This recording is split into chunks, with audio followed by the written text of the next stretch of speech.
মুহূর্তে দেখে আসছেন, তো আপনার কাছ থেকে কিছু শুনতে চাই ফিল্মটার সম্পর্কে। এজ এ অডিয়েন্স তো দেখলাম, অনেক ভালো লাগলো ফিল্মটা।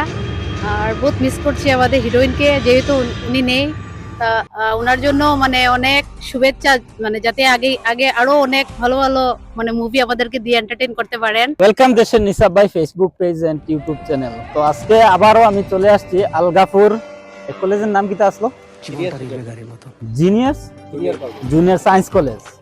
তো জুনিয়র সায়েন্স কলেজ, এই জায়গায় মামনের চিঠি বলে একটা ফিল্ম, সেই ফিল্মটা দেখানো হচ্ছে, মানে 3 দিন দেখা হবে।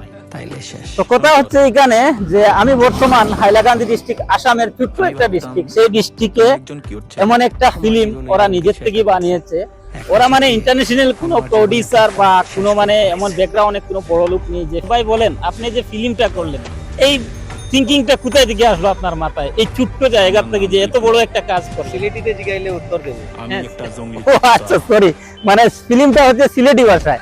তো যখন এই ফিল্মটা যেন আপনি করছেন মানে সিলেটি ভাষায় হইল, যে এই থিঙ্কিংটা আপনার আইলো ওখান থেকে যে এত বড় একটা মানে জিনিস আপনি তুলিয়া ধরছেন? ব্যাপারটা তো অনেক বড় ব্যাপার।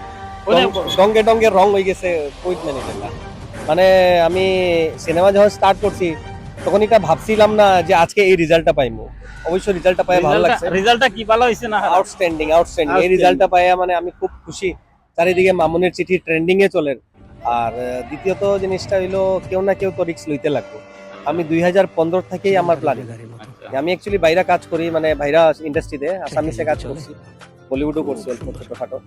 তো তারপরেও মানে মনে ওই তৃপ্তিটা আয় না যে আমরা নিজের ভাষা যেটা, হ্যাঁ, সিলেটি ভাষাটা যদি ফিল্ম ইন্ডাস্ট্রি একটা না হয় তাহলে ভবিষ্যৎটা মানে অন্ধকার হয়ে যাবে। অন্ধকার। হ্যাঁ, আমরা যেগুলা ইয়াং জেনারেশন আছে ওদিকে আমি স্টেপটা নিলাম। না, আসলে ফিল্মটা আমি দেখেছি, আসলে ফিল্মটাই আসলে আউটস্ট্যান্ডিং, খুবই ভালো হয়েছে। আমি ভাবিনি যে প্রথমবার একটা হিরো এবং যে নায়িকা, দুর্ভাগ্য নায়িকা আজকে পাচ্ছি না, তো প্রথমবার ফিল্ম করবে আর এত সুন্দর একটা ফিল্ম হবে সেটা আমি ভাবিনি, কিন্তু আসলে দেখার পর কিন্তু সেটা আসলেই এমনই হয়েছে। আর দ্বিতীয়ত আমি নাম দিয়েছি ডেঞ্জারাস ভিলেন। ওনার সাথে ওনার কাছ থেকে কিছু মানে কথা শুনবো। তো ভাই বলেন, আপনি যে ভিলেনের পার্টটা নিয়েছেন, সেই পার্টটা আসলে আমার কাছে খুব ভালো লাগে। এত সুন্দর করে কিভাবে সেটা নিলেন একটু বলেন। অ্যাকচুয়ালি আমার তো I am actually nervous while talking to the camera. So বেশি কিছু বলবো না অ্যাকচুয়ালি পার্টটা নিয়েছি। থ্যাংক ইউ টু স্যার যে আমাকে গাইড করেছেন, এরপরে supportive, he is very supportive. প্রথম যখন তোমার সাথে দেখা হয় এগুলোই বলবো। আর রেস্ট ছেলে আমার